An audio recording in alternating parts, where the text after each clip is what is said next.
Good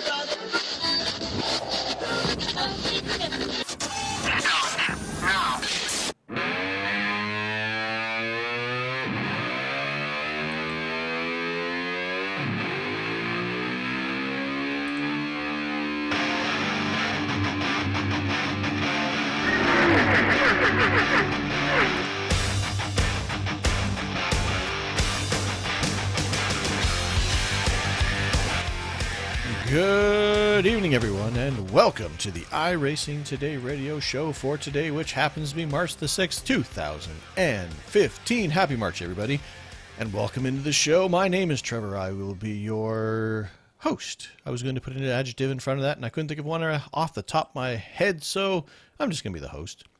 And beside me, not that you can see, is Mr. Chad Dalton. How are you doing tonight, Chad? I'm alive.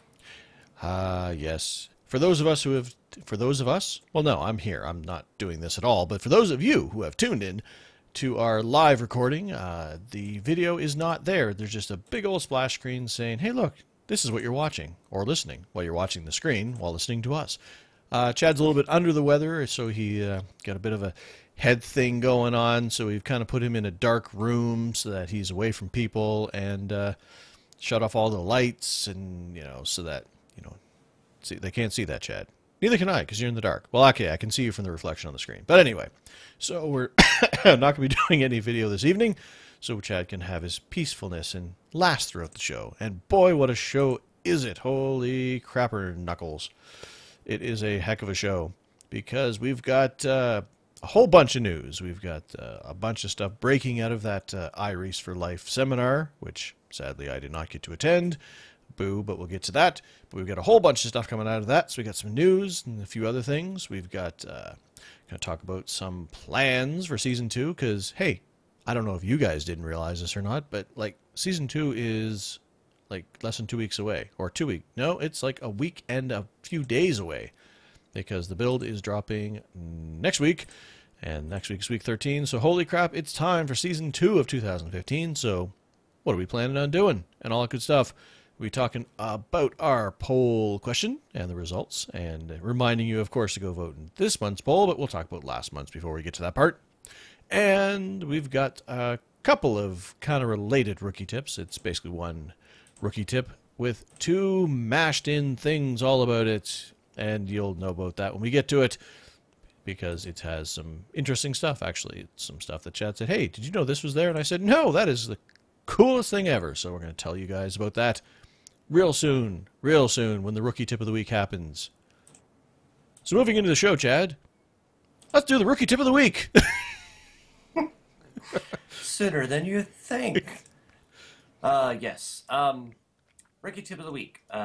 Kind of sent in a long time ago. Unfortunately, we've just been so busy with the show that we haven't yet gotten to it. But a listener sent in a question and was asking about this. So we figured, hey, let's make a rookie tip out of it, because it's actually kind of a interesting question. Chris Bourne was asking if there was somewhere on the forums or even on the members' website to kind of find out what series participation is like in each series.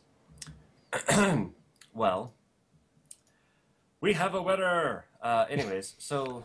A winner of what? What have we won? I don't know, $1 million. Excellent! Yeah. So if you actually go into the forum, and there may be more of this information elsewhere, I don't know, nor does Trevor, but what we do know is that if you go into the forums, in the section at the top of the forums, there's something called, well, it's actually the second one down, but it's something called the iRacing Pinned Forums and Announcements. And if you click in there, there's actually some very neat information, so you should go there anyways. But you'll find under the weekly driver count and series participation, yeah, that's a good word. Participation. Form that Alan Patterson has taken the time to try and get an idea for how how many signups we have, weekly driver signups over the last 3 years and over the past week, at least when he did it. iRacing membership, monthly signups, daily driver signups, and then also he kind of comes down here and talks about weekly members online and online per month. It doesn't necessarily But list. just have a stroke. Like it didn't necessarily low battery. No, I did that on purpose. Um, but thanks for at least caring about me. Um, but it doesn't necessarily cover series participation, but it is kind of some interesting numbers that might be worth looking into more in depth. Now, if you are looking for series participation averages and numbers, where it's all in a nice fancy chart, unfortunately, I don't think that there is something like that for every single series.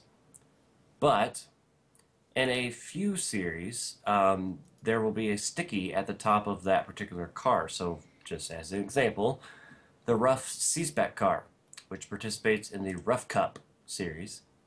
Um, there's a sticky in there called Rough Cup Participation, and Jasper, not going to pronounce his last name. Groeneweg. Okay, good job. Yeah. Um, but, but Jasper has gone into a few of these series, not very many, but a few of these series, and he has actually listed the series participation for whatever car, in series that is. So obviously, using my example with the Rev Cup participation, he has 2015 season 1 in here. He's got 2014 rather season 4, season 3 from last year, season 2, season 1.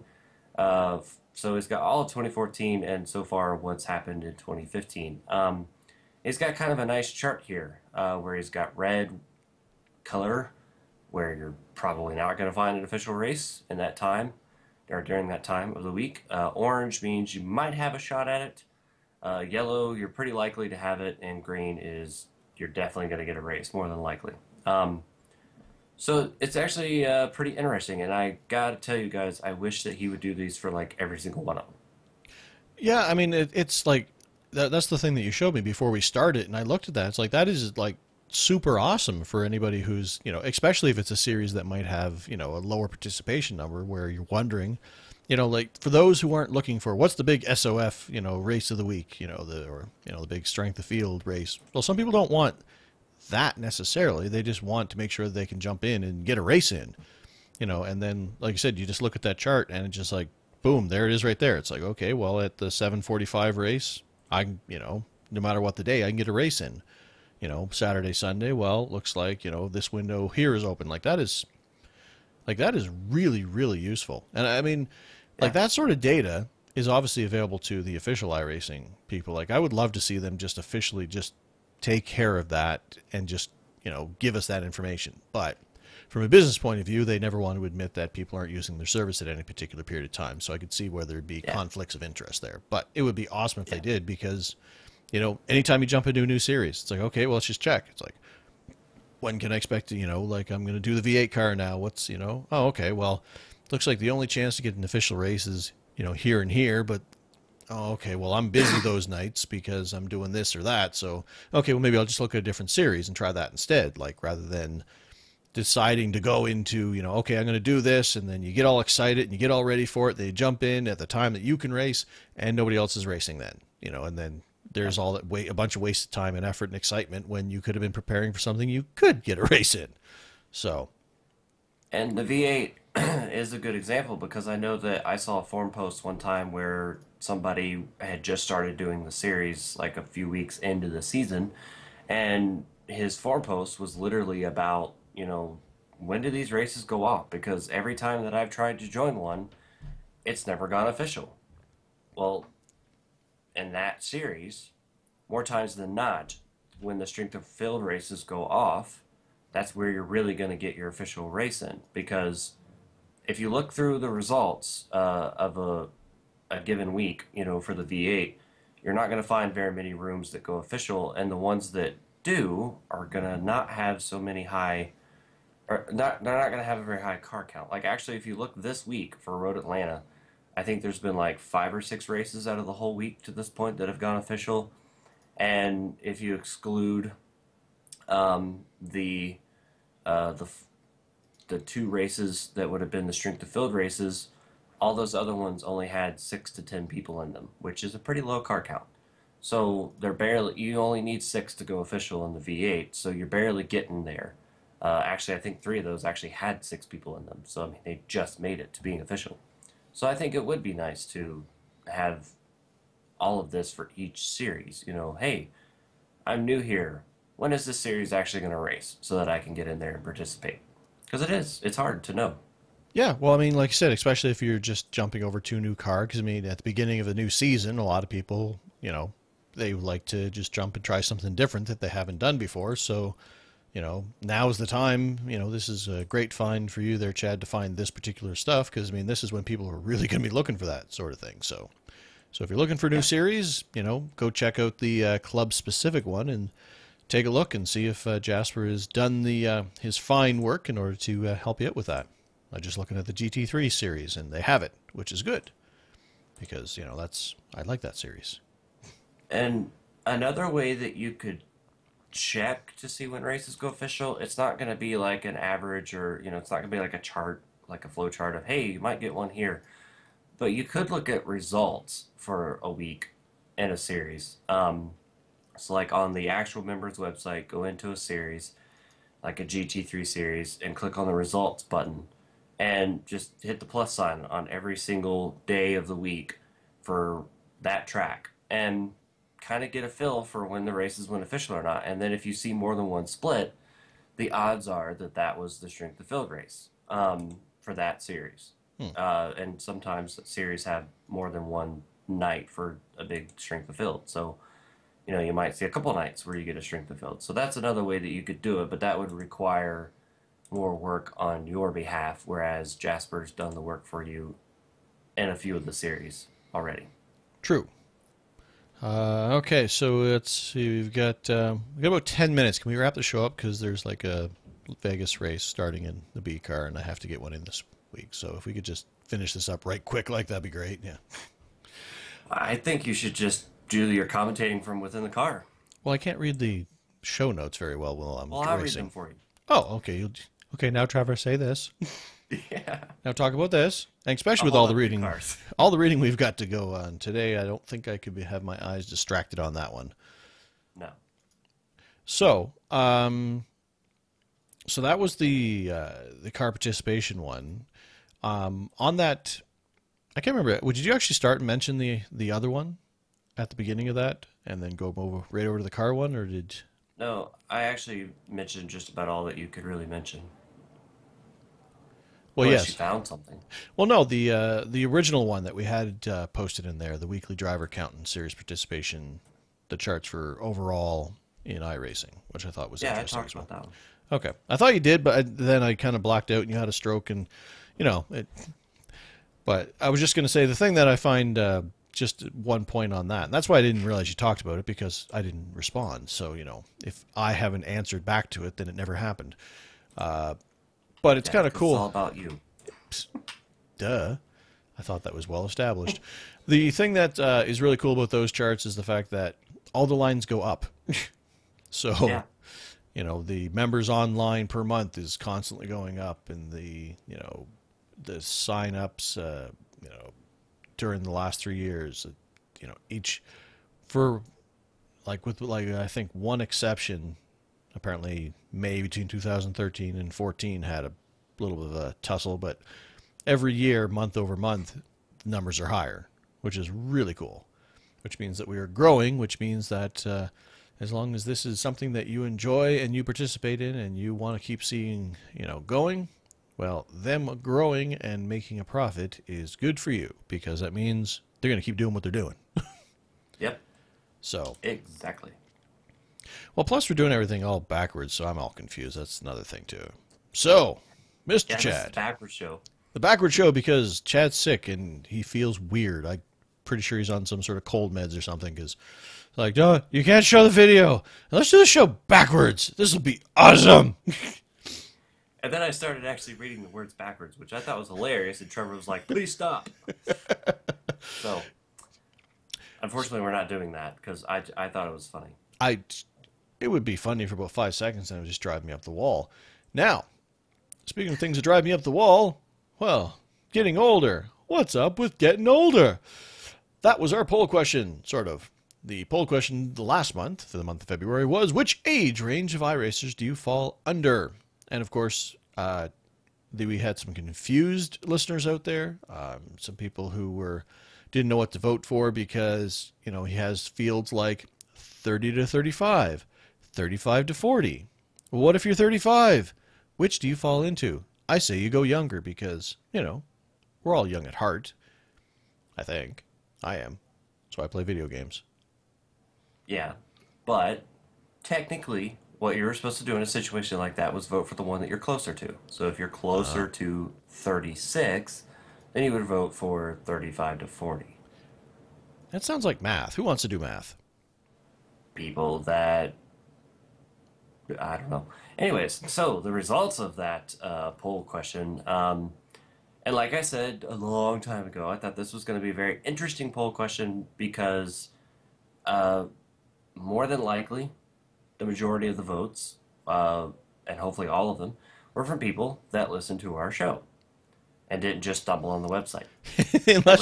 unless you're just random people who go around and say, I wonder who's asking about ages today. So, anyways, it's kind of interesting to get an idea for the age groups that listen to our lovely podcast. And the winter, yeah. Winter is coming.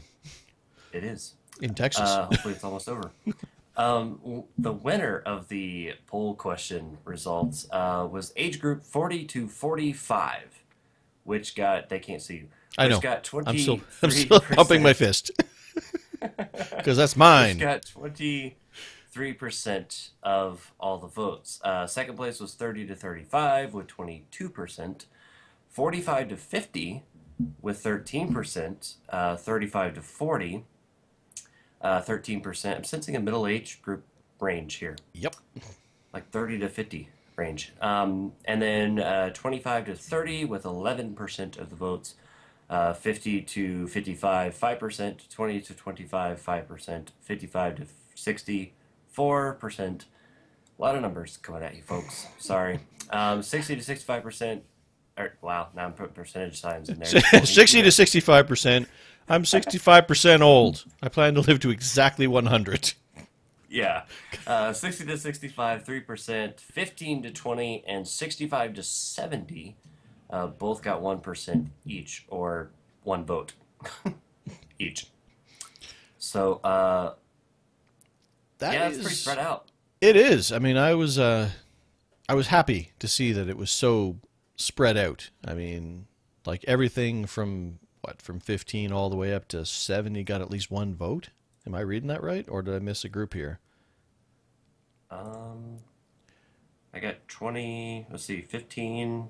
Yeah, 15 to 70. That is amazing. That's a pretty big group. I know. Like I'm amazed that we have that diverse of a listener base, and most of them are the same age as me. So that's important too. Because I am currently, my age is the answer to the ultimate question of life, the universe, and everything. So that is how old I am. And if you don't know what that means, then stop listening to the podcast because you don't belong in my group.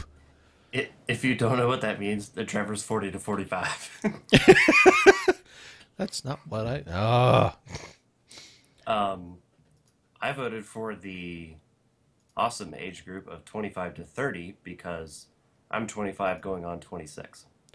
I see. So... Yeah, you don't want to be... And 20 to 25, I mean, you know...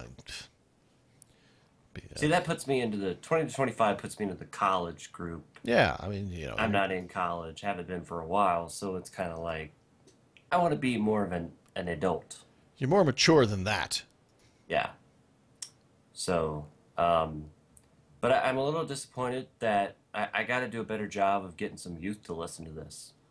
You See, seem to be doing really good with getting I'm the middle-aged people. I got to get the youth in here. I'm bringing in the mature crowd. I mean, see, that's we all knew that our listeners happen to be some of the more, like mature acting racers out there. They're always courteous. They're nice. They're a great group of people. Now we know why is because they are in my illustrious age group where we are the most mature people out there or something along those lines. I'm not personally because I play video games and I'm just a big kid at heart, but as a matter of fact, speaking of being a kid at heart, when I was flying home from Texas the other day, and I'm looking through the movies because on Air Canada they actually have individual screens where you can, watch movies on demand for free, unlike United, which occasionally gives you a TV that you have to pay money for. But anyway, and I'm looking through the movies. It's like, okay, well, what am I going to watch? It's like, okay, well, there's Godzilla this, and there's some other war movie that, and it's all this stuff. It's like, well, okay, that might be interesting. And then I saw the movie. It's like, oh, well, that's what I'm going to watch. And I'm happy to say that I picked the exact same movie to watch as the 7-year-old girl who was in the chair ahead of me saw, because they started the movie about 30 seconds behind me. And I watched Big Hero 6. So there I am, a mature 40 to 45-year-old person sitting in a plane with earbuds in, watching a movie that nobody can really see or hear, and laughing out loud. And feeling like a fool for it. But man, that movie is funny. And it's, and my daughter had just seen it the other day. The church that we go to had a family movie night on like the Saturday before I left. So they watched, her and my wife went to watch it, and they had a great time. And they told me all about it. So I saw it on the plane. It's like, well, I got to watch that so I can, I can share in these jokes, because they were telling me all these jokes and they were funny, and I wanted to know. And now you know. And that movie, man, I don't care what age you are. You need to watch that movie. That movie is hilarious. I will never fist bump the same way again, ever. Is it the sixth one? No, you're the third person who said that. It's because there's 6 people in their group. Why would you put a 6? Because it's Big Hero 6, as in like Big Hero, there's 6 of them. 6 heroes. It's the first movie. It's not a franchise. Why not call it like... Six big heroes? Big. I don't know, because it's based in Japan, and there aren't they like French where everything's the best backwards? Cars ever, so you can just stop talking. Okay, because that solves that argument right away. Yeah, that nips it in the bud. Yep. All right, they make the best cars ever, so they can call their movies whatever they want. Got it. Yeah. Moving on to the next part of the show. But seriously, watch that movie. It's so funny. Okay, well, I'll look it up. Ba la la la la. Trust me. Anyways, funny. So thanks everybody for voting in last month's poll question. This month's poll question, of course, has been up for a grand total of 6 days, and we've already had like a ton of votes. So appreciate the getting out early and voting. It's also kind of easy. So Well, it is, but I haven't answered it because I looked at it when I was at work and I wasn't at my computer, and I actually don't know the answer to it because I've messed around with that particular setting, when I got my new video card and I did all the stuff, and I don't remember what's actually at. So I'm going to have to check. Well, there you go. But anyways, iRacingTodayRadio.com and vote. And by the way, you can't do it on your mobile device, as we had a listener ask earlier. Yeah. And the reason for that is really, quite frankly, is because of WordPress. But it's because of the way that WordPress does stuff with like plugins and everything. I created the mobile site, and with the plugin or whatever you want to call it, app that I'm using to run said mobile site, which by the way does a really fabulous job and makes our mobile website look great. I can't, excuse me, I can't add sidebars and therefore add the poll question in. So the poll question doesn't work on mobile sites, it only works on the actual site. So you'll have to vote that way. So we are sorry. Do what? I said, so we are sorry that we have ruined your mobile dreams of voting in our polls, but... not only am I sick, but I also can't hear very well. Oh yeah, that was the Just other as an thing too. FYI. Yeah, so I mean, that was the other thing we wanted to be off camera because occasionally I might have to, use hand signals for Chad to understand that I'm talking.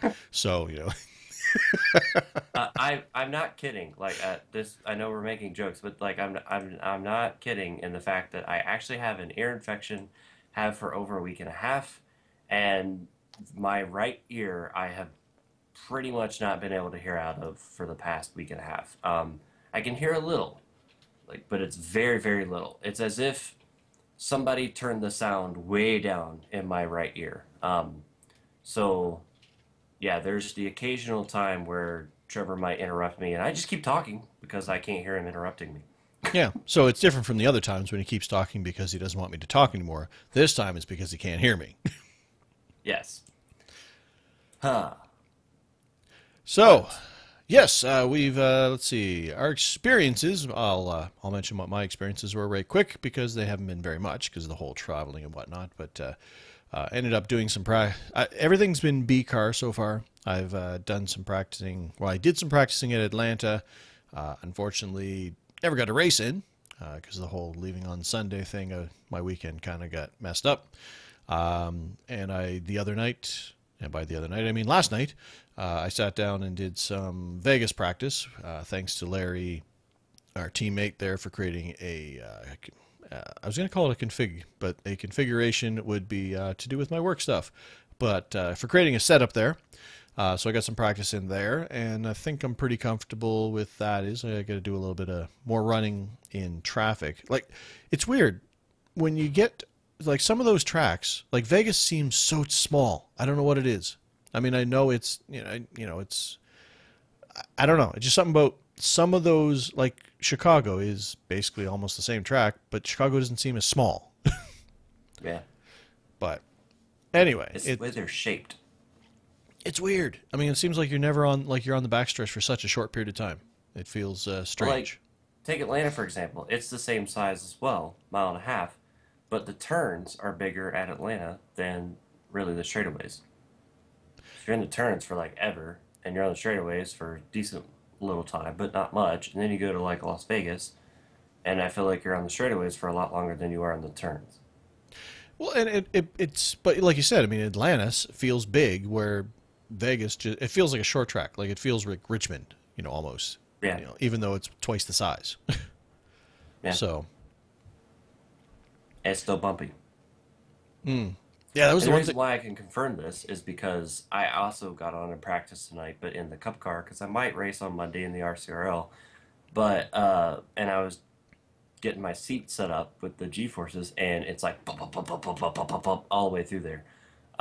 So I can tell you that it's still bumpy, and I might even tell you that it might be more bumpy because I don't remember being that bumpy with my seat the last time I was there. I'm just trying to say bumpy a lot, so I'm not being paid to say this. I wish I was, because if I was, I would so have made like $100 million. Said So it like 8 times. so you're being sponsored by Bumpy. Yeah, bumpy. It's like I mean, this is like the 10th time that it's been said, so I mean, I'm making a lot of money. tonight's podcast is brought to you by Bumpy Brand Oil. Did you have anything else?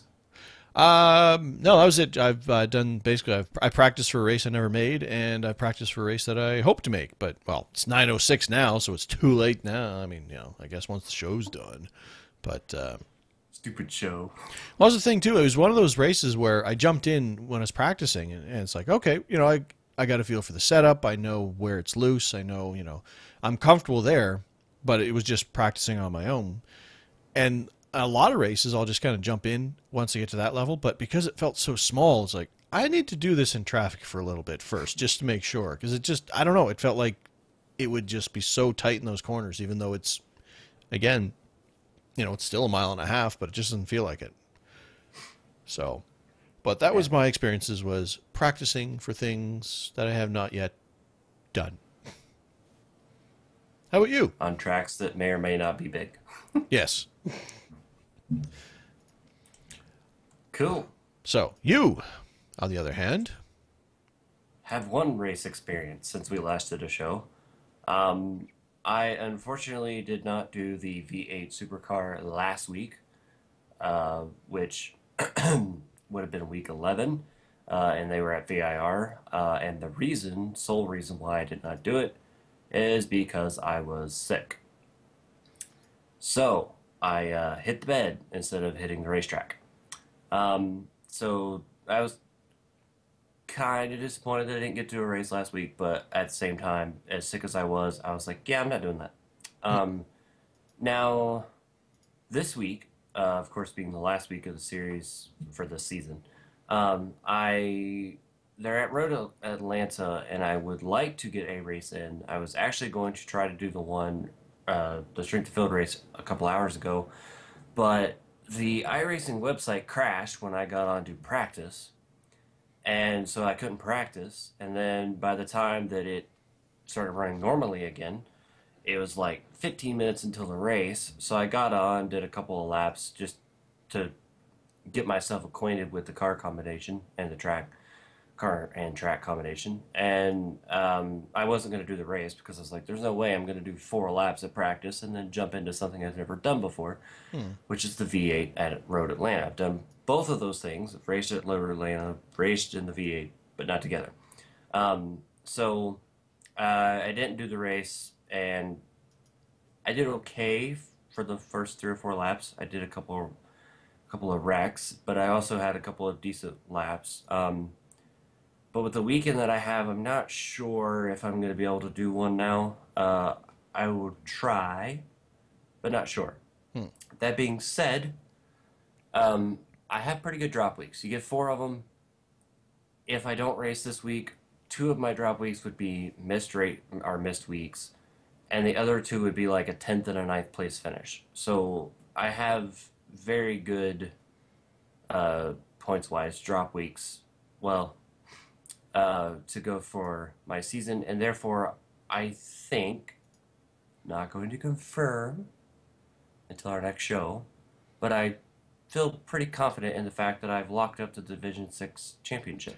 Yeah, it's actually when you were saying that, I'd forgot that this is actually the last week of the season. So if with you maybe may or may not be having a race, I was just thinking it's like, huh, well, I wonder how that's going to work out because you were, well, I know it wasn't much. It wasn't you were fighting, but there was like one guy that was pretty close to you, wasn't there? Like there was one guy who was giving you at least a semi run for your money.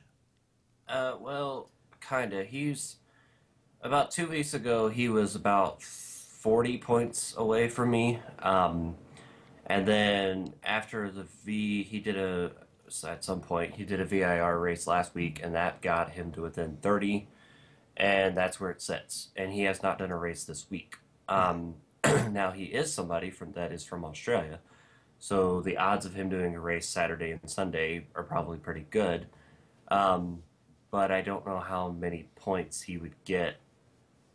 I don't with drop weeks and with the season that I've been able to have. I don't know that he would overcome what I already have up there. Right.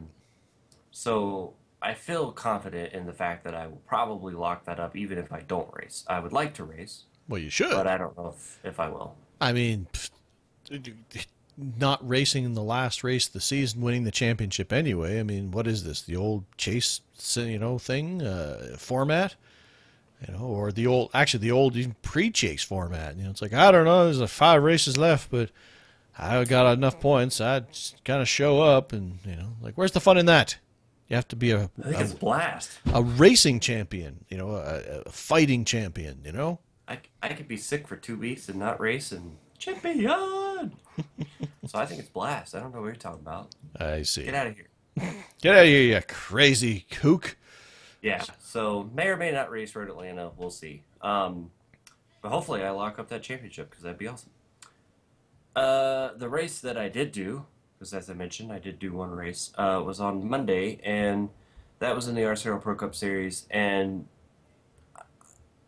despite being really sick, I I don't know where it came from, but I kind of had a boost of energy, and so that helped me uh, do the race because, as you'll find out if you watch the recorded stream, because I did stream it. So if you go watch that, even if you watch it for about, oh, I don't know, 10 laps, you'll figure out that all I did was cough throughout most of that. For some reason, through like the first week of me being sick, I wasn't really coughing, and then like this past weekend, Saturday, Sunday, and Monday, all coughing. Like it just dominated my life. I just constantly was coughing. So I did that a good bit throughout the race. So you'll have to deal with that. But the race itself was actually kind of crazy. And I would hope that it would be entertaining for all of you guys because it's kind of entertaining for me. Um, let's see, I think I qualified in 11th and started out pretty good. You know, it was kind of running like 7th, 8th, ninth range. And then somebody, a couple of guys were racing beside each other. I don't know really what happened because I couldn't see them because there was a car right in front of me. But they got together, looked like they might have wrecked. So that guy checked up. I saw him. It was kind of similar to Trevor's situation at Daytona, except that I kind of had more anticipation that it was going to happen versus what Trevor had.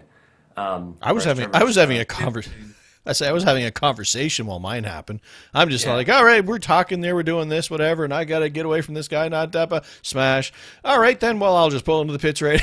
You yeah. probably weren't talking the entire time either. No, I don't think I was talking, but I also kind of they had had kind of a weird moment like the lap before where they kind of had that almost wrecked deal, so I was kind of on my toes, like prepared for okay, something's going on here.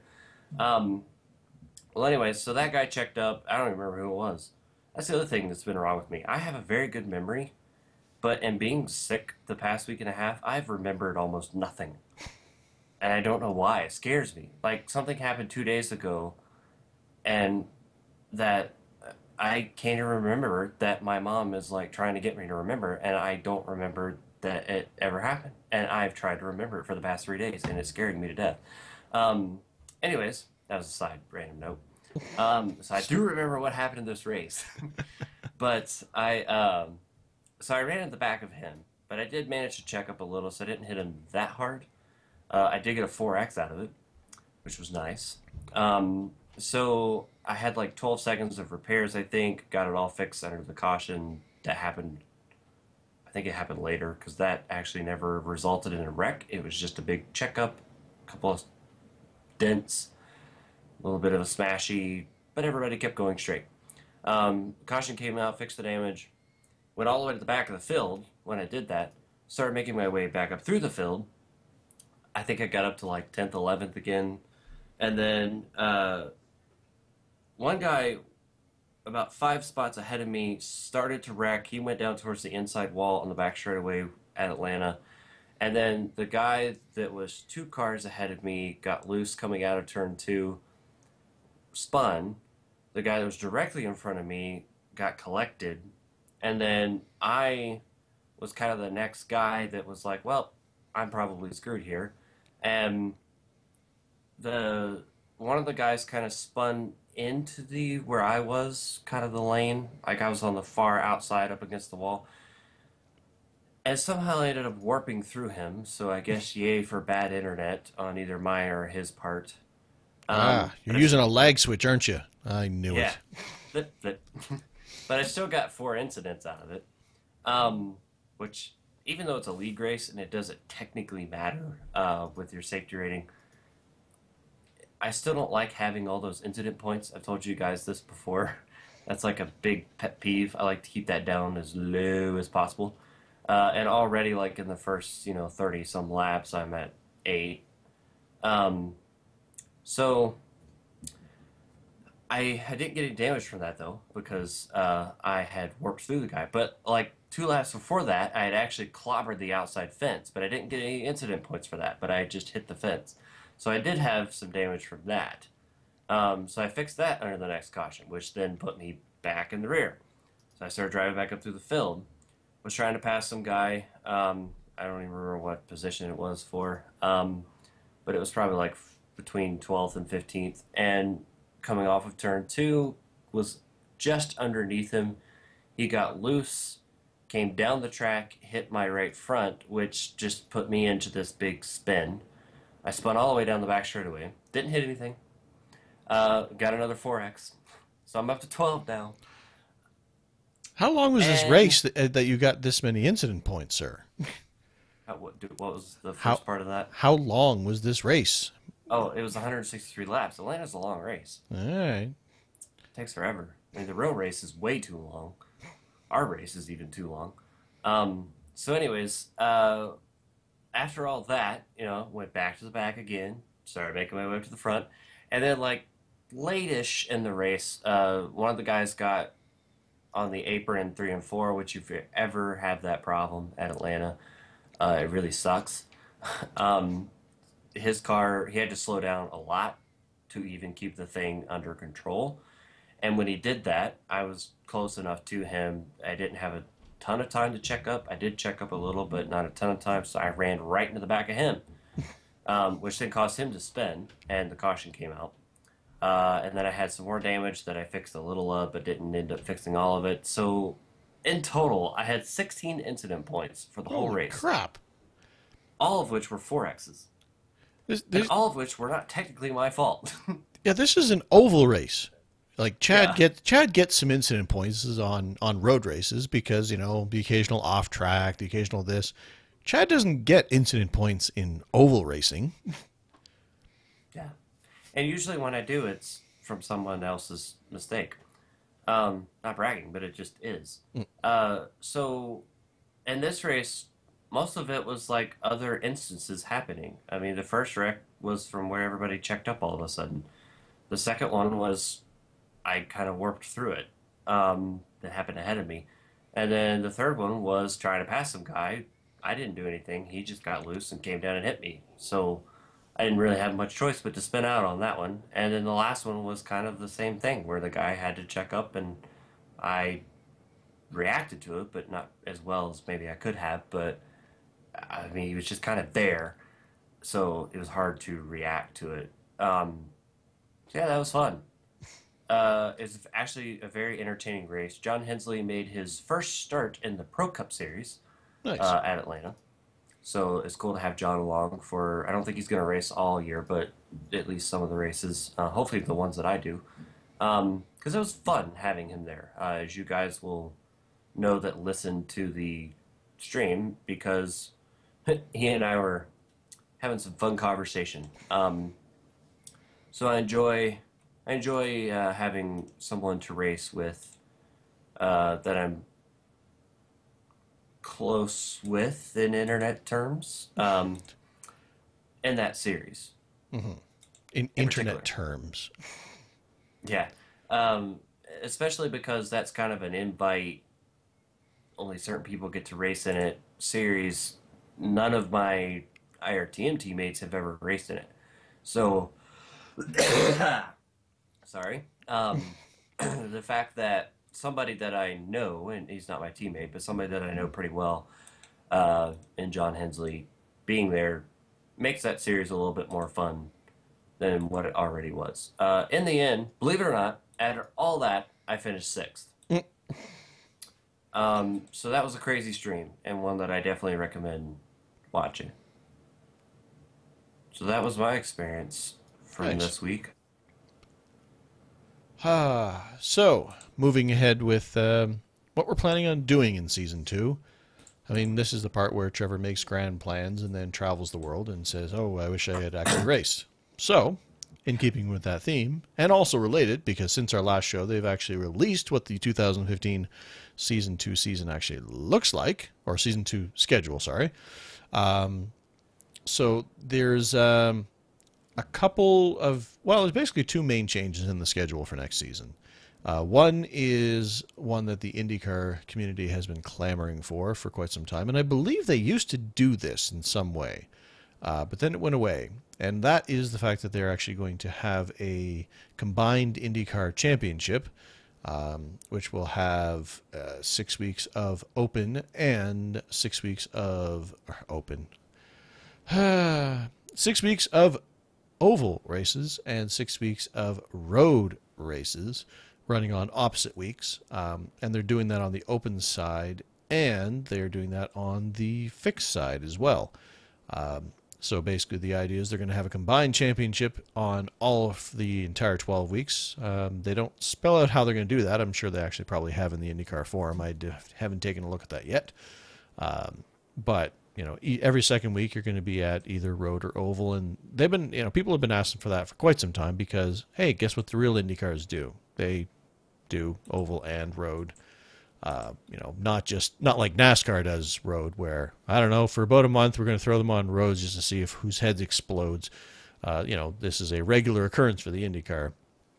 And I almost kind of wish that I want to say that that's what I want to try, because I would love that. I would love, love, love that. But me and the IndyCar on road course, I've never got a really good grip on that beast on road courses yet. So maybe I'll try. I don't know. Maybe Andy can coax me in and teach me how to drive an IndyCar on road courses. But every time I've tried, I have failed miserably at it. More so than I normally fail miserably at road racing. But with the IndyCar, I just do not get how that car works. I'd also probably be doing the fixed ones if I did. And the problem with that is it'd be great that I don't have to look for a setup.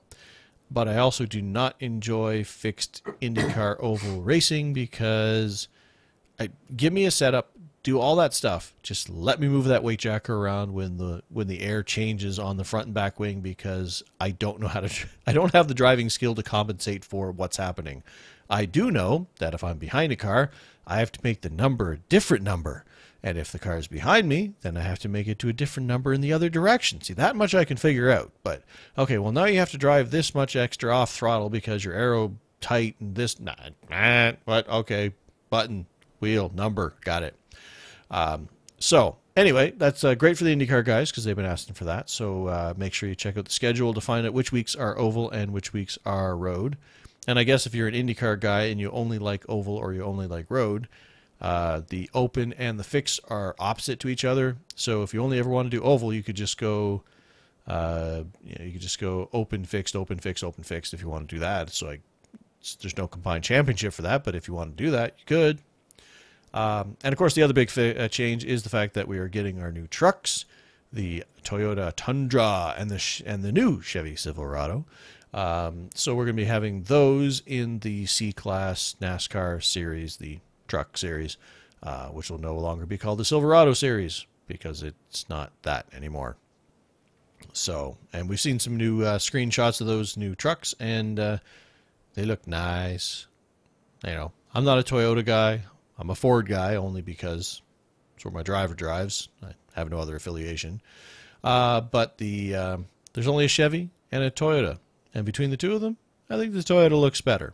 Probably because it looks the most like a Ford. I don't know. At least the grille kind of looks a lot like the Fusion I found, so maybe that's why I like it. I don't know. So those are the main changes in the season. The entire PDF is up telling you what is there. And I say all that because, well, it happened since last show. And looking through the schedule, only on the road side, because the oval side I'm going to be trying to do the B races, like I mentioned, for the entire 33 race season. My thought was probably going to be to do some more GT3 stuff with the BMW on the road side. But looking at the actual schedule of what tracks they hit, the Grand Touring Cup with the Jetta, the Mustang FR 500S, and the Solstice, I like their lineup of tracks better than I do the GT3 cars. So I don't know if that'll sway me over. I mean, there's nothing wrong with the ones on the other side. Just I don't know. I just kind of like more of the actual tracks that are on the Grand Touring Cup, and that's a fun series too. And they're nice short races, 25 minutes, except for the occasional 40 minutes. Like when they're on Mount Panorama, because if you're going to be on Mount Panorama beating the crap out of yourself, let's do it for longer than we do the other races that are less damaging. So, but that's my main plan is I'm going to be doing either the GT3 or the Grand Touring Cup on the road side, and I'm going to continue to try to get as many of the B races in as I can, and then any special events for the A-class cars, and I'm going to race when I can race. That's my plan. My plan is I'm going to race some because my work schedule is kind of gearing up again, so I'll race when I can. So that's my plans. What do you think about doing, Chad? If Chad has not fallen asleep or can hear me, Chad, can you hear me? Yes. For the record, Trevor mentioned that there were screenshots of the trucks, but there's also a short 50-second video kind of showing you the new trucks in action as well. So we'll have a link there on the show notes for you to see that lovely Toyota beasting on the Chevy. Anyways, no bias intended. But my plans for season 2, obviously, I've mentioned that I really want to do the V8 series, so I'm going to stick with that. I looked at their schedule, and it's a little different than from the one we just had, but I still like it.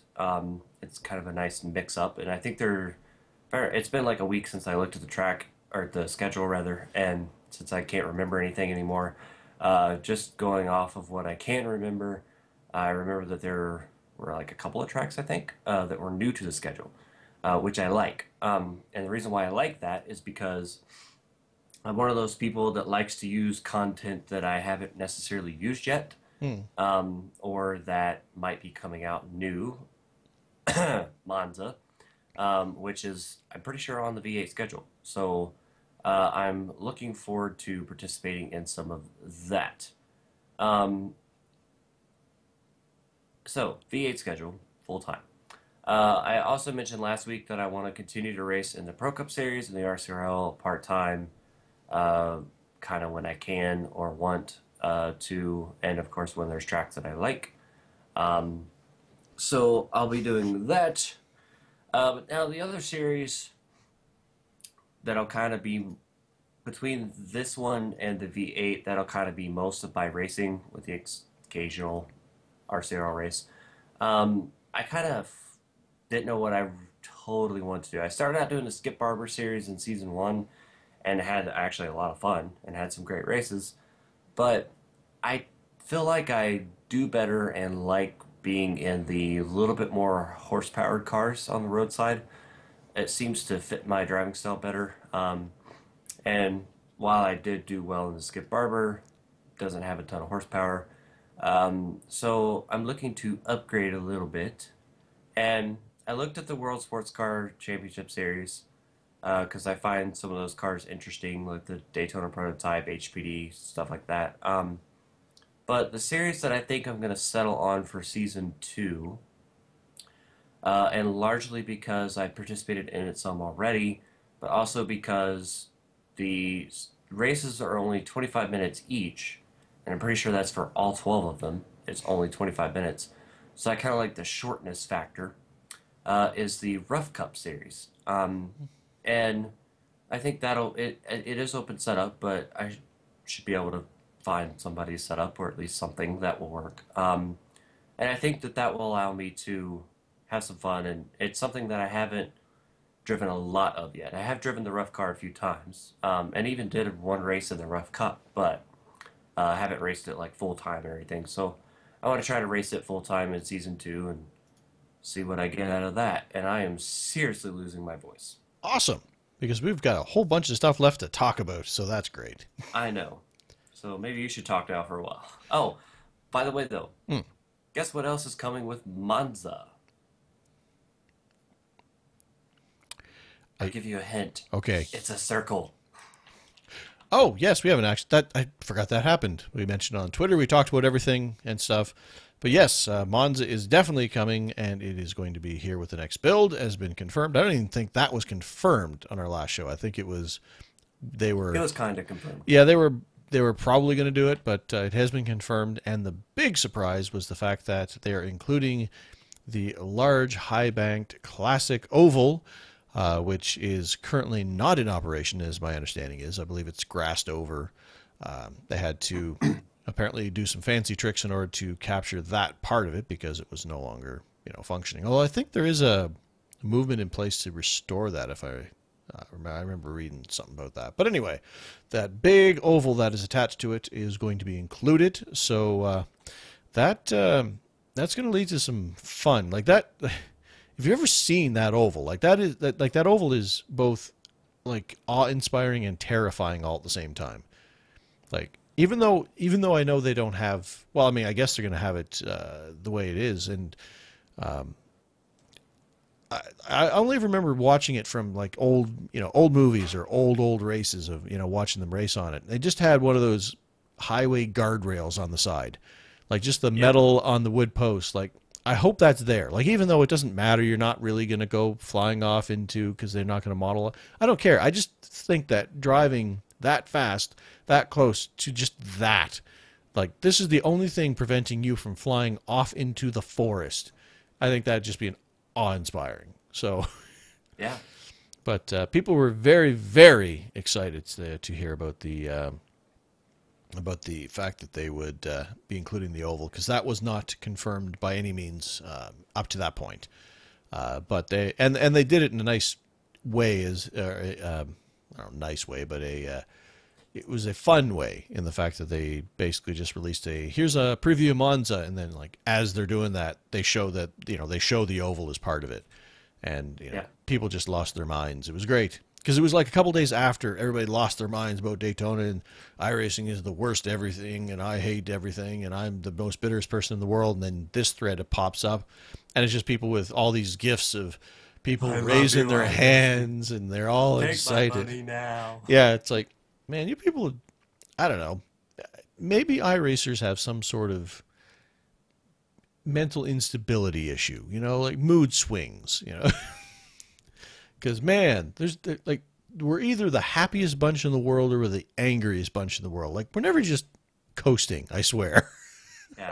See, and you question where I get all my dramaticness from. But yes, Monza is very exciting. Can't wait to pick that up. And again, like for me, I just want to try that oval. Like that is the biggest thing in that Yeah. whole thing. Is the first thing I'm going to do is I'm going to just jump on that oval. iRacing Today radio show fun race idea. Well, maybe we'll add that as a bonus one. Like last time we had the Irwindale figure eight as a bonus because it was a lark kind of thing. Maybe we'll have, like 2 official races, and then we'll have that as a bonus race because it's new content. Not everybody will pick it up, and I don't want people to buy it just for that because that's, not a very good use of your money. So, but yeah, good idea because that seems like that would be And amazing. we should use Tony Stewart's theory of super speedway racing and have half the field go one way and have the other half turn around and go the other way and see how interesting it is at that track. Okay, one, this isn't Gran Turismo, so we're not a bunch of yahoos out there trying to smash our cars up. Who said we And gotta be yahoos? and two, I'm pretty sure you get disqualified before you made like a quarter lap. Yeah, I know. But it's still a fun idea. I can see it now. It's like, well, in Irwindale, we added the figure four layout, and on Monza Oval, we added the you can go whichever way you want format. He did say that there was like a secret ninth configuration. Maybe that's the secret ninth configuration. Yeah. But so that was some more news that happened. Speaking of news that got some people pretty excited, is the fact that, and I will just read this here, McLaren Racing and iRacing.com announced plans to create a digital version of the 2015 McLaren Formula One car for iRacing's popular online motorsports game. I'm offended. iRacing's version of iRacing's version of the McLaren Honda MP4-30 featuring virtual kinetic energy recovery and drag reduction system, the KERS, and the DRS system, for those who watch F1, will join the McLaren MP4-12C GT3 car and more than 50 other virtual race. This is press release stuff. Virtual racing cars available on iRacing.com by late summer. So Yeah. this is something we didn't know was coming, and we know how long it takes them. So if it's going to be here in a few months, they must have kept this really close to the vest. And that was the first part of that whole press release that I read was the last 3 words. Because that popped into my eyes first, by late summer. And then when I read the first sentence and saw it was the new Formula One car, I was like, ah, give me, yay, take my money. Just take it. But like that, I mean, that is that's got a lot of people excited as well because, our version of the F1 car, our Williams, is like Way out of date. so out of date. It's ridiculous. I mean, it's got the complications of a Formula One car. It's got the, It's it's a still fun. yeah, it's a Formula One car, but I mean, Formula One has made some major innovations over the last few years with the car design, the engine design, just the systems that run in that car. So like our car looked nothing or acted nothing like the real F1 cars. So that's, I mean, not only is it awesome that they're making it, that they've got, the permission to actually create that, but the fact that it's coming late summer means they've been working on it probably as long as the McLaren guys have been building their new 2015 car. Excuse me. And the other thing that's amazing about it, and one thing that people may not realize, is the fact that it wasn't so much that iRacing said, you got an F1 car, it's good enough. It took us forever to get that F1 car because unlike NASCAR or a lot of other racing series, F1 guards their cars, their secrets, their engineering very, very, very tightly. So I'm actually surprised. I mean, McLaren and iRacing have a pre-existing relationship, but I'm surprised that they actually got permission to scan the car Yeah. because F1 is very much about the technology. I mean, like, it's not just because Lewis Hamilton is, a really great driver that Mercedes went out and won basically almost all the races last year. It was, they had the technical advantage. I mean, they had, the great drivers as well, but I mean, F1 is a lot more about how good you build your car than a lot of other series. So they don't let anybody touch their cars. They don't let anybody take pictures of their cars. They don't them look at it. I mean, let alone point a laser at it and get an exact replica of what it is. Yeah. So that's awesome that's coming. So a lot of people are excited about that, and I can't wait to try it. Even though it just let's see, it scares the crap out of me, I guess, is what it comes down to. Because I mean, the car is super complicated. Plus the fact that they're bringing a lot of the new systems into the into the car as well. I mean, because F1 cars are not just, okay, well, here's all your setups. I mean, it's one thing to model all of the, the sway bars, the track bars, all the various settings you have that go into a car. Excuse me, but the like this has just different systems. Like the KERS and the DRS are like that's something completely different on top of anything they've ever done in the sim. So it'll be interesting to see how that all works too. I mean, for those who don't know, kinetic energy recovery system they changed it last year. It basically stores up a little extra boost in a battery kind of situation where I believe it generates that from the brakes as they go through a lap. And then they can kind of hit a button to drain that battery out, and they have 8 seconds of boost or whatever it is. I'm not sure the exact numbers, and I think they changed it again this year. But an extra little boost button kind of thing, and the drag reduction system allows them to open up in particular circumstances, and it'll be interesting to see how they model that. I mean, because F1, each track has usually 2 DRS systems where, if when you reach the DRS detection zone, if you are within 1 second of the car ahead of you, then you have the ability to use DRS in the DRS zone, where basically it opens a flap up in your rear wing because it's a straight line where you're doing a bunch of speed. So, and it gives you some extra horsepower because you don't need that drag because you're not turning. But there, like I said, there's very specific circumstances where you're allowed to use that. Now, I mean, I can't imagine iRacing is going to bring all of that to play. Like they can't. I mean, like that, they'd have to fundamentally change every track that car goes to in order to make that work like that.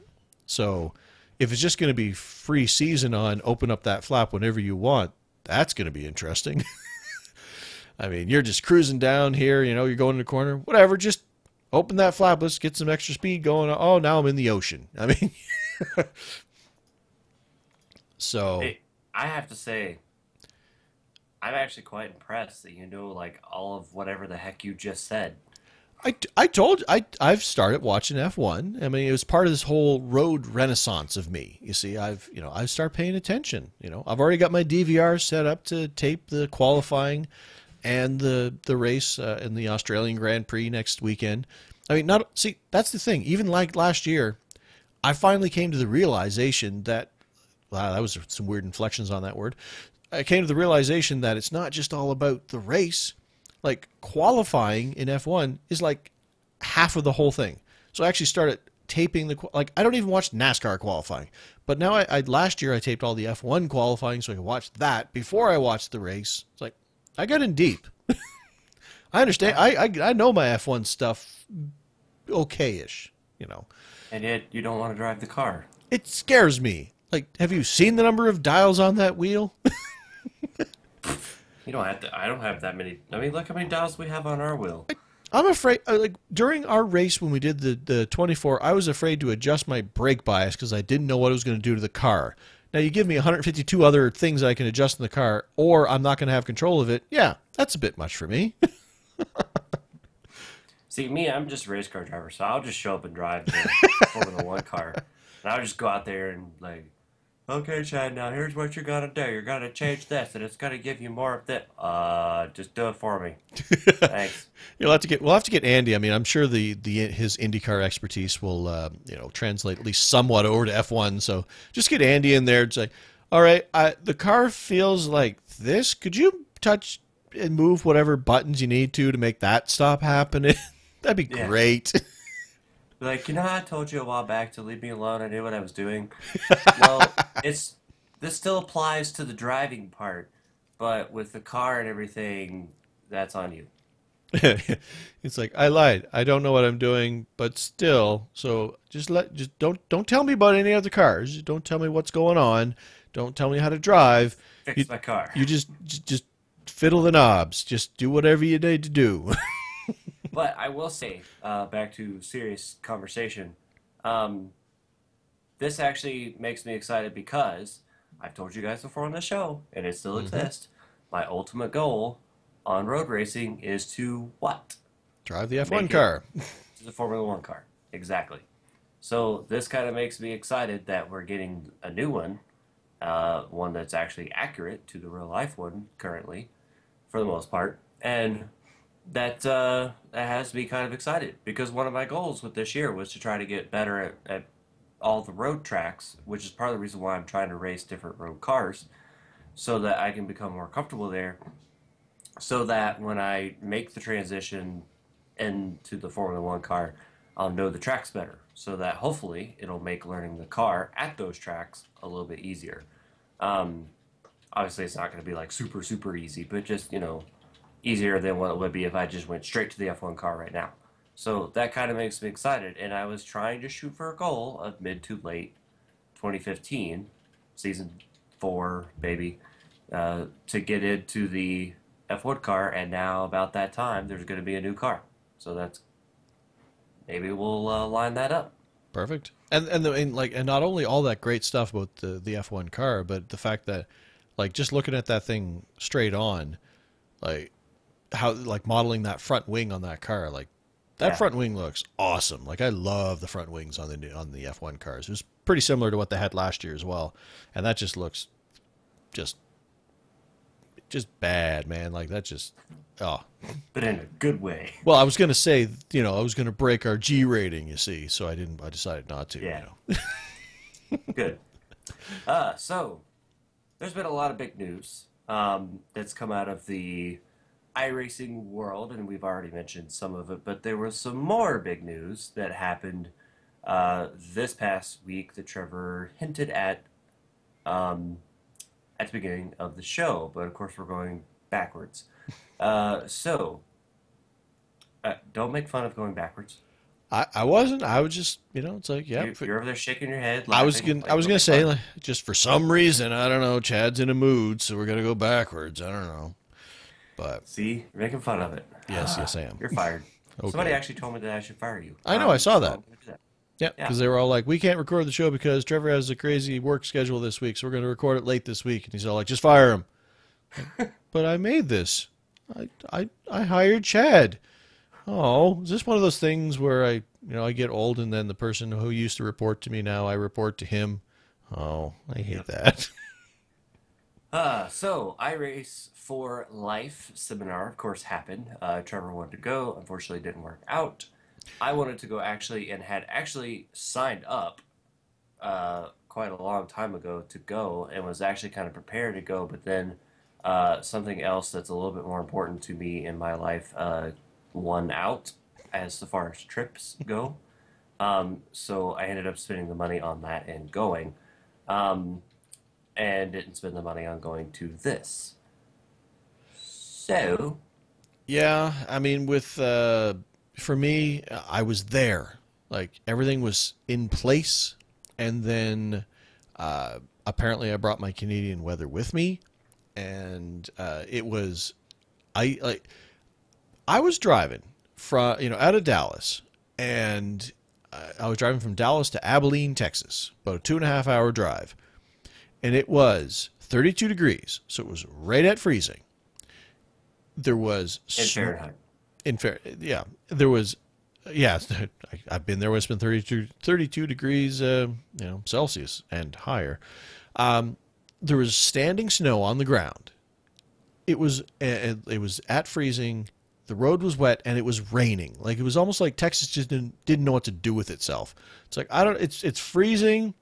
Uh, but we're gonna rain because we don't know that we had did that snow thing and that really confused a lot of the local people. So we're just gonna rain.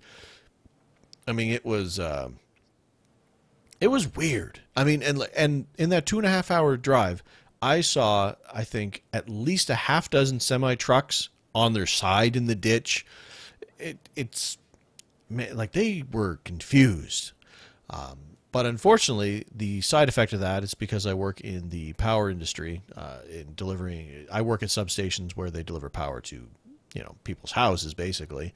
And in order to do the work that I was there to do, they have to do an outage, which is to shut down that particular substation. Like they're all tied into one big line, and different substations put in, add to that so they can bring a substation down and not interrupt power to your house. But the problem was because it was so bloody cold, everybody had their heaters on. So they canceled their outage because they were afraid to lose the generation of that particular station because the load was really high. So we couldn't do the work. So instead of staying till Thursday and showing up at the seminar, I flew home early because I couldn't do the work, and I'm actually flying back on Monday. So it's one of those things where basically in a 2 week period of time, I'm going to be there in Texas, in the Dallas area, every day except for the days I want it to be. So I guess this makes up for the karma of the 3 races I got to watch in the last year because I was in the right place at the right time. Well, here it's all like, hey, right place, all the wrong times. So Yeah. so unfortunate. I was really, really looking forward to going out there, and I mean, there was, I was going to finally meet David Ankeny. There was, Michael Maine was going to Interesting be fellow, that one. Michael Maine was going to be there. Tony Gardner showed up for blimey's sake.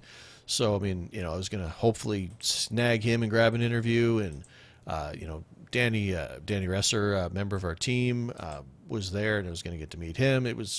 I was very disappointed that I couldn't stay around for that. So, and as it turns out, on the Thursday when I was going to show up, even if I was still there, they had to delay the start of it because of the snow and ice because they had more. So I might not have even made it anyway because I would have had to go to the airport at some point in time. So it was, yeah. So I hope everybody had a good time. Apologies for not making it. I did everything I could, but unfortunately it did not work out. But what did happen was a whole bunch of news. I mean, typically before a build, they give us, here's a sneak peek of the release notes, or here's a couple of ideas or teasers. Apparently, they showed up at the iRace for Life and said, hey, you know what? I know you're mad about that Daytona thing, but here's a whole whack of information to make up for it. I mean, after the Daytona fiasco, they gave us the Monza Oval, and everybody was all happy. They announced the F1 car. They announced a whole bunch of stuff that's coming, changes to the sim. So, I don't know, overcompensation? Yeah. But man, they've given us a bunch of good stuff in order to, make up for, again, as we talked about last time, or, yeah, it was last time, wasn't it? But, Yeah. all the good. One thing went bad. Yeah, but man, they give us a lot of good.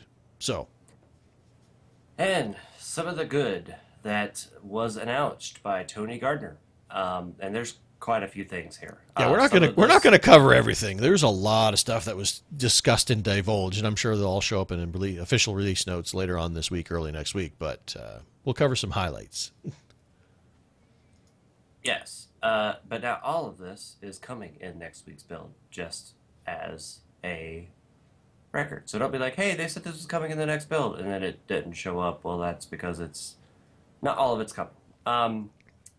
One thing that I thought was interesting that I'll start off with, and by the way, as Trevor mentioned on Twitter, Danny Resser sent his notes to us from being at the iRace for Life with some of the things that Tony Garner said. So a lot of the things that we're going to cover here are from Danny and ultimately from Tony, just as an FYI. There is going to be new suspension modeling for all cars. All means what, Trevor? All? Yay! You get a cookie.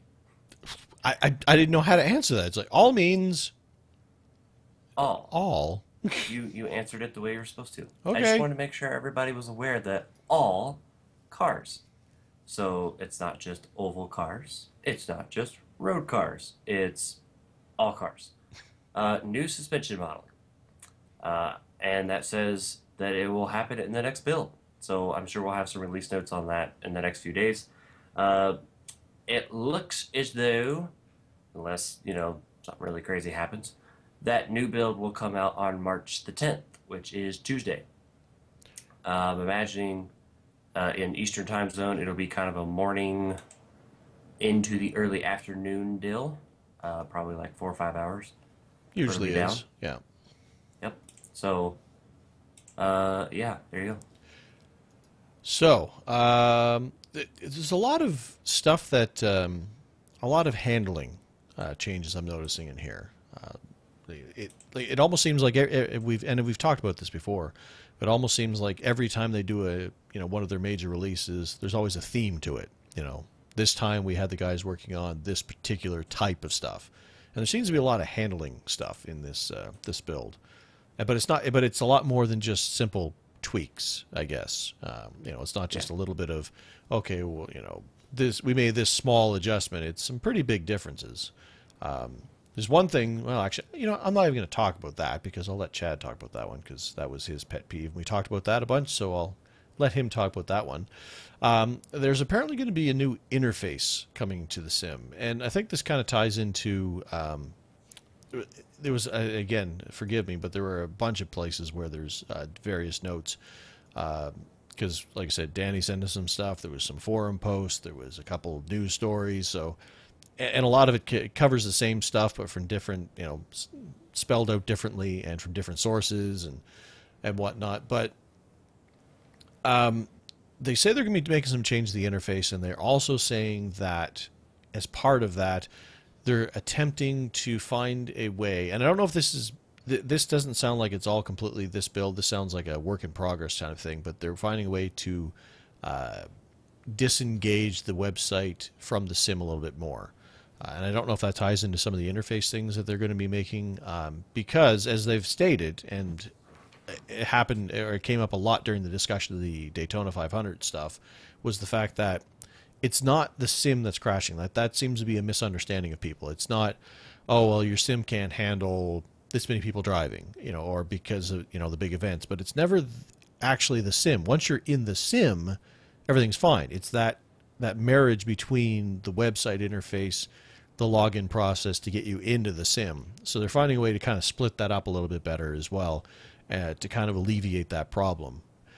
They did mention, speaking of the Daytona 500, I'll bring that up right quick, is the fact that they don't have an exact explanation as to what happened, but they know generally what happened. And it actually, apparently, their data shows that it actually had nothing directly to do with the Daytona 500 itself. It wasn't everybody signed in and it killed the servers and it killed the website. They did say it was something new because they've made a lot of adjustments in that vein, from the Indy 500 last year. Like they made some big improvements in that way.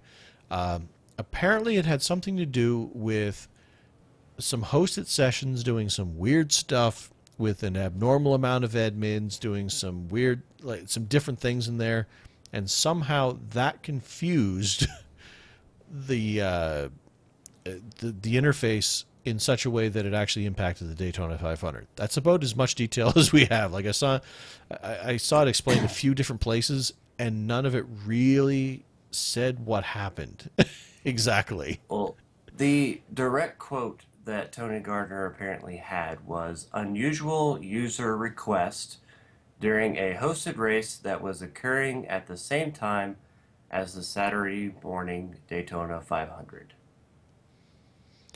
Now, it's one of those things where I wonder if that makes people happy, makes people sad. In the fact that they found it, they know what happened. It wasn't any of the old stuff. It wasn't any of the old problems that we've had that everybody's complained about.